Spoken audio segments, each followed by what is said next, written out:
Coming up next on The Voice of Alabama Politics, new battle lines being drawn. Also, the Porch Creek open a new casino in Chicago. And Space Command headquarters needs to come back to Huntsville. The clock is running.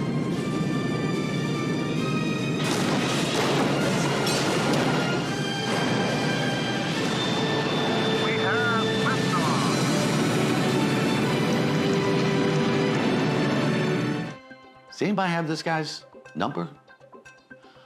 All this and much, much more coming up next on The V.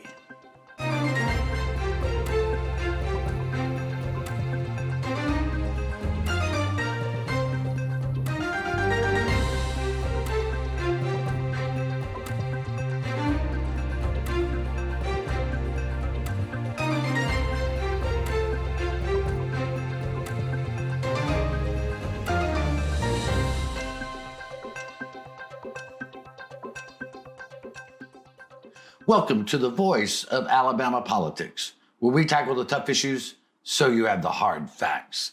I'm your host, Bill Britt, and as always, I'm joined by Susan Britt, research guru extraordinaire, and Josh Moon, columnist and investigative reporter at APR. Welcome. Hey, guys.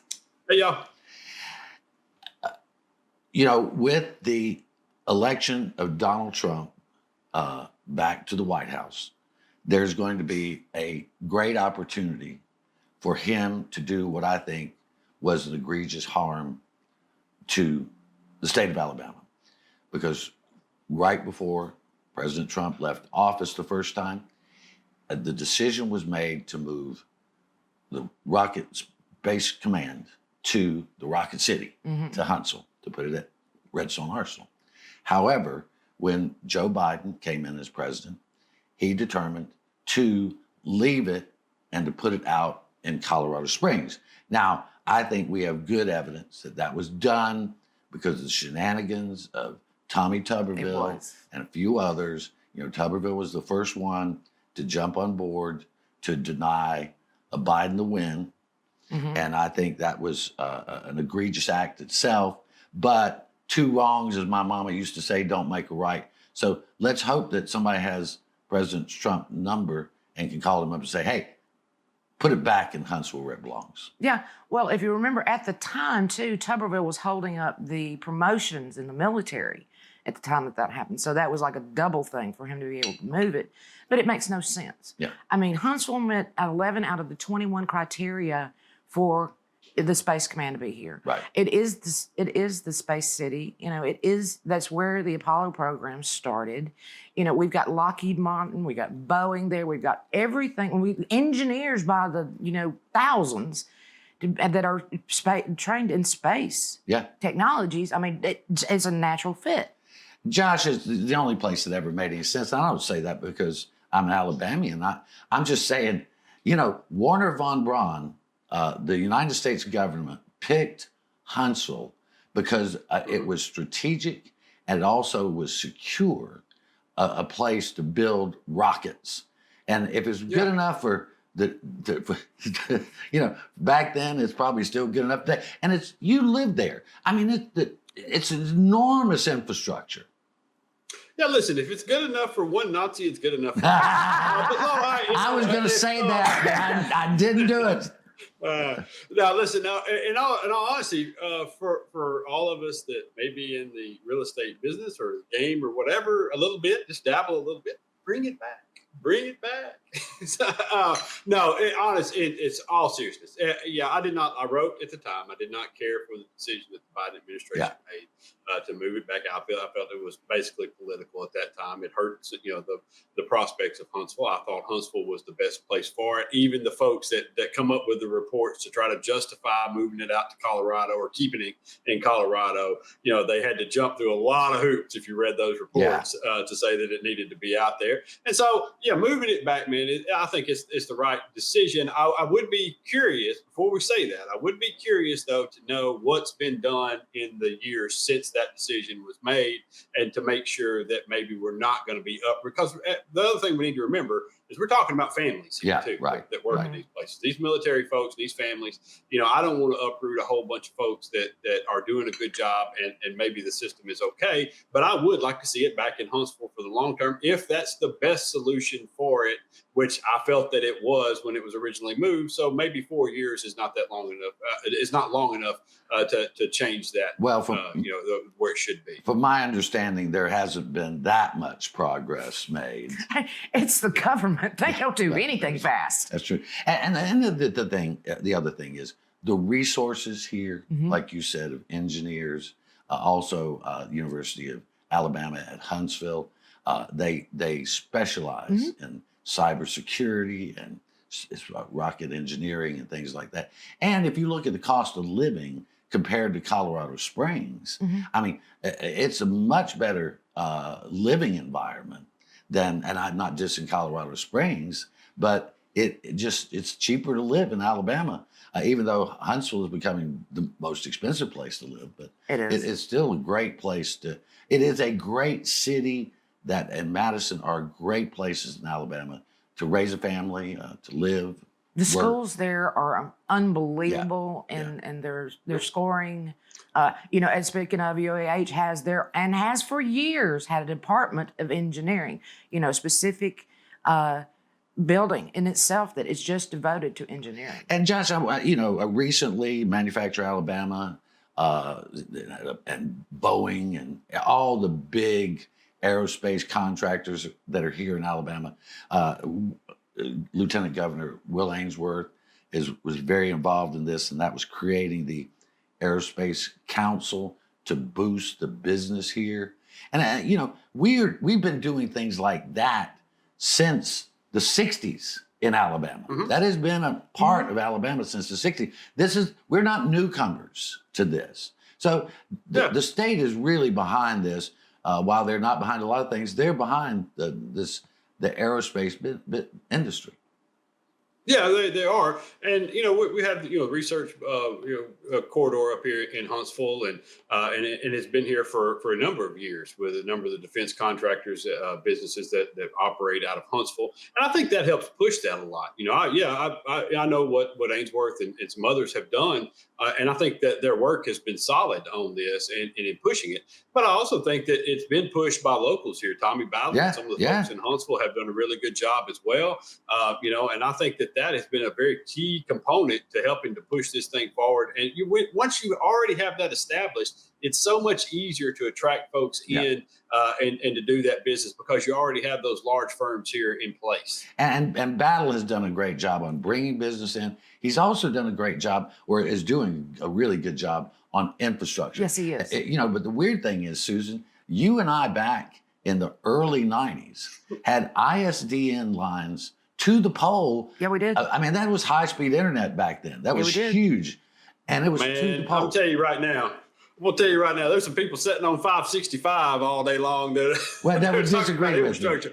But no, I think unfairly. I wanted to, and that's the reason why I brought it up. I think that they're trying. Huntsville exploded in growth over the course of the last few years.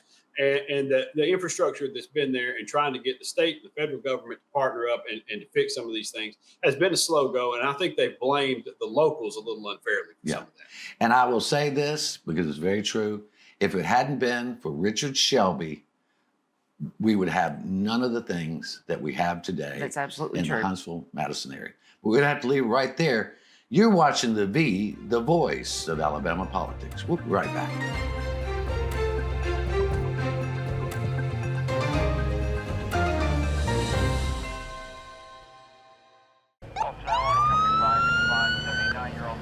Speed is one of the biggest factors in a fatal car crash. Your car stops, but your body does not stop at the same time. Your body keeps going, and that could be running into your seatbelt, that could be hitting the airbag. Something has to stop it, and unfortunately, it's something very hard.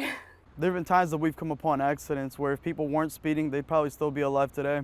It's truly dangerous, and it puts everybody at risk. There's just no point to it. This kind of stuff has got to stop. Your home is your most valuable asset. But what if someone tried to steal it from you? Property fraud is one of the fastest growing areas of fraud in the country today. As a district attorney, I've seen firsthand the devastating effects of property fraud. That's why I'm proud to support the Montgomery County Probate Court's REACT program. REACT is designed to protect your property and to give you peace of mind. By signing up, you'll receive an email notification if a document is filed against your property. This program is a game changer. It has the potential to prevent fraud and protect countless homeowners throughout Montgomery County. So don't wait. Sign up for REACT today and protect your home. Protect your home with REACT. Sign up today.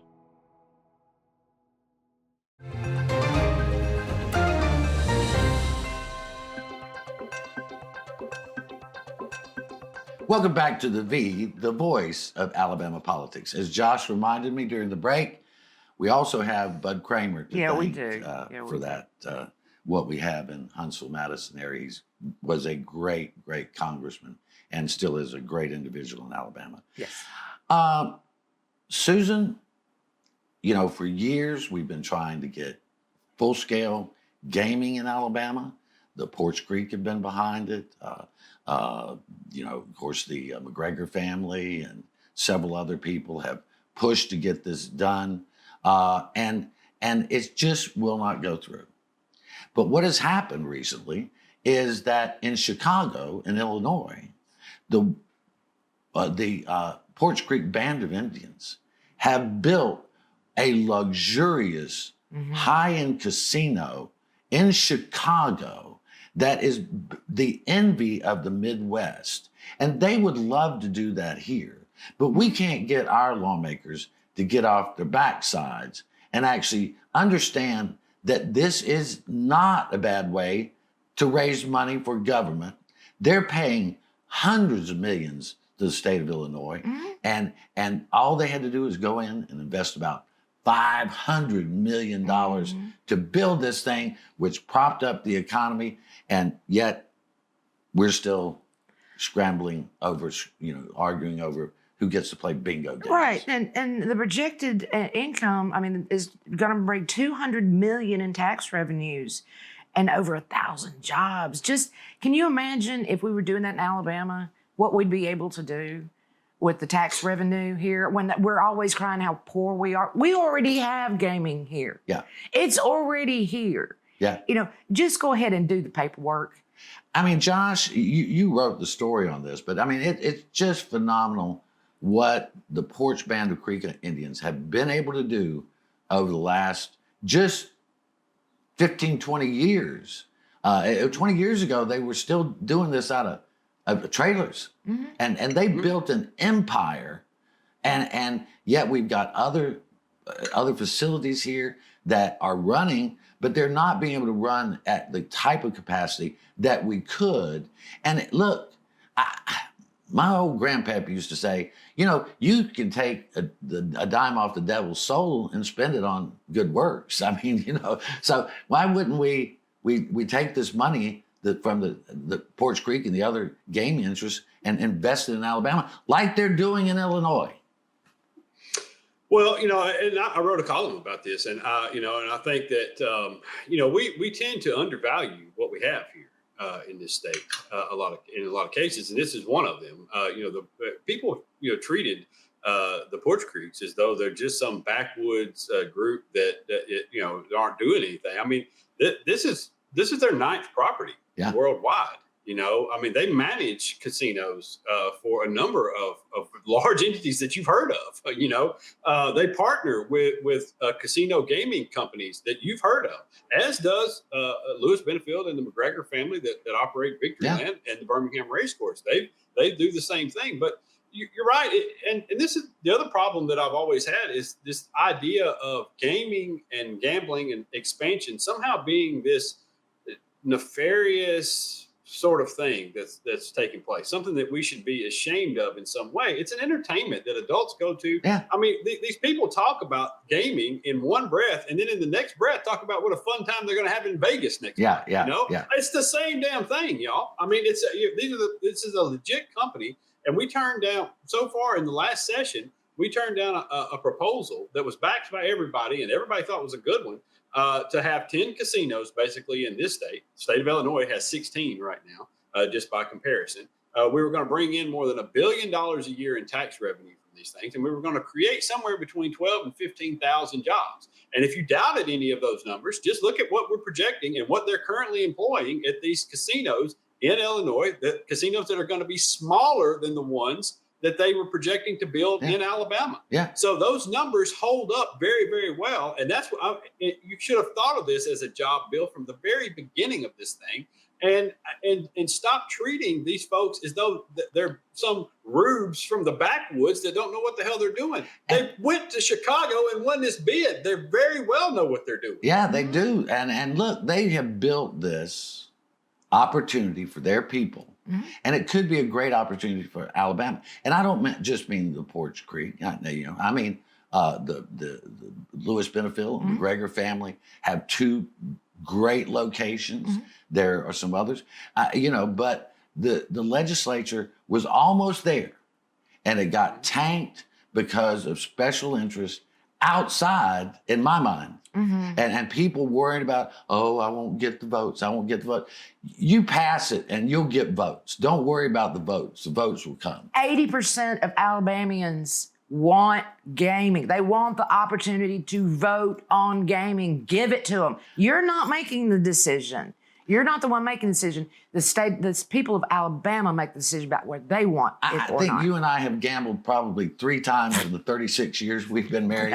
And, we always walk away from the table going, wow, I lost my $100 today. I just took Pit Boss is like, here's $100. Just let me play for 5 or 10 minutes. Go ahead, Josh. Yeah, I'll tell you, I want to say one other thing about this. All right, right now, because there's a proposal right now, I think, that's floating around that everybody thinks is going to be the proposal coming up in the next legislative session. And that is to essentially take what we had proposed last time with the lottery, possibly sports gaming, and the 10 casino sites. But instead of full casinos, we're going to enter a compact with the Porch Creeks to have 3 full casinos at their current locations in Atmore, Montgomery, and Wetumpka. But in addition to that, the other places are going to have historical horse racing. No. That's terrible. That's stupid. Stupid idea. It is. I mean, it's nonsense. You won't make a fraction of the revenue off of these things, and you'll still have 10 casinos operating in your state, and you won't have the resort locations that's going to bring in tourists and bring people in. All historical horse racing does is send people to other states to do the fun stuff. I mean, the thing is, therefore taking their money with them. I mean, that's not even fair. I mean, in any world, these places that have historically run well-established gaming facilities should not be punished for having former success. And I believe there should be a general fairness to all this. And somebody's getting paid for this. Of course they are. Let's just be honest. Of course they are. Because the public wants this. The public is going to demand this. And one of these days, y'all going to get off your high horse and have to pass it sooner than later. But we're going to have to leave it right there. Did I get on my soapbox? Just a little bit. All right. You're watching the voice of Alabama politics. We'll be right back. Soapbox and all.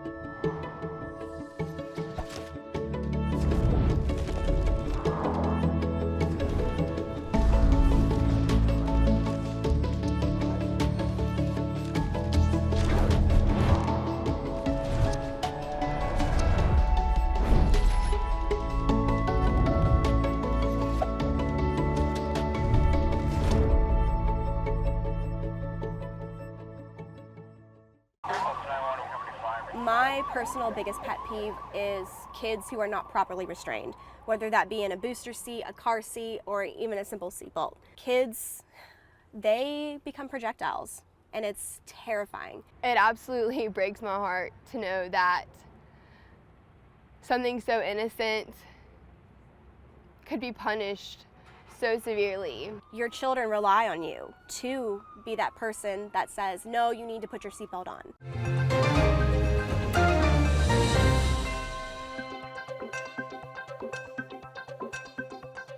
Welcome back to the voice of Alabama politics. Now, I'm going to try to remain calm. Good luck with that. And one of the most hypocritical, selfish, incomprehensively dumb things I've ever heard is there are Republicans now pushing to go back to court to take on District 2, Congressional District 2, because a black Democrat won fair and square, beat their candidate by 10 points because it was, oh God, it was because the lines are drawn so wrong.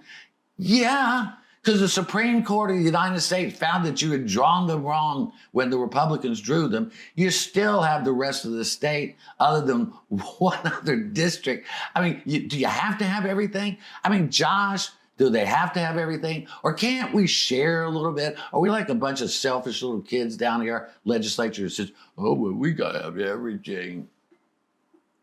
Yeah, that's who they are. They're a bunch of children. Because honestly, this is true. This is a bunch of people who feel entitled to be in office. All right, this is a sense of entitlement. Imagine saying out loud, the voters of this district that was drawn by the most conservative Supreme Court or the most conservative court in our lifetime, approved by them, has said that this district now which is 47% black. It's not a majority black voters, okay? But we don't like that makeup because we can't win with those voters. So we want to select the voters that we can win with instead of fielding a candidate that has policies and ideas that would appeal to the voters of that district. Instead of fielding such a candidate, they want to keep all the same dumb crap that they do everywhere else. And they want to impose on people a voting district that allows them to win. Yeah, that's right, Susan. They want to select. They don't want the electorate to pick them. They want to pick the electorate. Yeah, it's called gerrymandering. Yeah, right. And they do it all the time. They did it illegally the last time. The Supreme Court said, it's going back. This is the way it should be drawn. Yeah. And then this fight went on forever. They lost. Do they think, let's go ahead and spend more money again, trying to do something with a lawsuit that's going nowhere? I mean, shut up and sit down. It could. You never can tell when you go to court. But the thing is, if we just did away with gerrymandering and had a commission that drew the district lines, we would have a much better system of government here because people would have to run on ideas and not party identity. Josh? Mm-hmm. Yes, absolutely. I've been preaching this forever. I mean, I mean it for the Democratic districts. I mean it for the Republican districts. I mean it for everybody. I think that we ought to have, honestly, at the federal level, I think we should impose an idea for a commission that takes a look at this way in a mathematical way that sets it up in every state to be fair to everyone along racial lines, along keeping counties as whole as you can keep them, and doing those sorts of things that puts together a solid voting district there that is not that is very bipartisan and is not partisan. And that you're not stacking the deck against these people because that's what the government is supposed to be, man. But again, they don't want fairness. They just want their side to win. They want now, control. Democrats do this too in other states. They've done it for years. But many, many, many states are moving towards having a commission that draws the district lines fairly. I mean, if Jefferson County had fair district lines, we would have a lot more Democrats. There's no way Gary Palmer would have a seat and where he does if there wasn't for those district lines. But you can't get Alabama to change And I it. guarantee you on this commission idea for drawing the districts, if ever, Alabama will be the last one to adopt that methodology. Josh, I guess we're going to move on here. I thought we might beat that dead horse a little bit more, but I guess not. Yeah, it's never going to happen. It's the holiday season. It's Christmas season. We've got New Year's. We've got all kinds of things, great things going on. And people are going to be spending a lot of money. And I, for one, try to do as much shopping locally as possible. And I think it's important, and Susan, you know this, that we shop with people that do business in our cities and our counties and our state, and try to do that instead of buying everything, somewhere else. But try to buy local in every way, all the time. Right, because when you buy locally, you're supporting your own community, because like 60-something% of that money stays within the community, regardless of what kind of business it is. And when you're talking about, let's say, dining out, for instance, don't go to one of the chains. Find a local mom and pop. Like here in Gadsden, we've got several fine restaurants that are owned locally here, not from out of state. Yeah. Or, instead of going to Walmart, go to downtown. Go to your downtown and find some nice things at local businesses there. Well, Josh, I mean, small business is what keeps America going, is what keeps Alabama going. I mean, we're a small business. Shop with us. We'll sell you things. Yes, for real. Yeah, pay for this opinion. Yes. Listen. It's honestly, and you better get in on the Mexican restaurants while you can, because I mean it's listen, those are local businesses. Yeah. Those are they spend a lot of money, and that money almost always goes back into the local community. It does. And you're right. It's a place where you can go and support your neighbors and your friends and the folks that help things go, give back, and it goes. It just kind of recycles. Yeah. It helps pay for all of the services and all of the things, the schools, the firemen, the police officers, all of that stuff gets helped out when you buy local, because those local folks then spend it locally themselves. Yeah. And it's just it's not only a great idea for the economy. It's almost a civic thing that we can do to build our state and our local areas and make them better. Support your downtown. Yes, support your downtown and support Alabama's businesses. Well, on another sad note, this week we have lost a long-serving lawmaker. He was a wonderful man who cared deeply about the state of Alabama. James Buskey passed away. He was 87. He will be missed.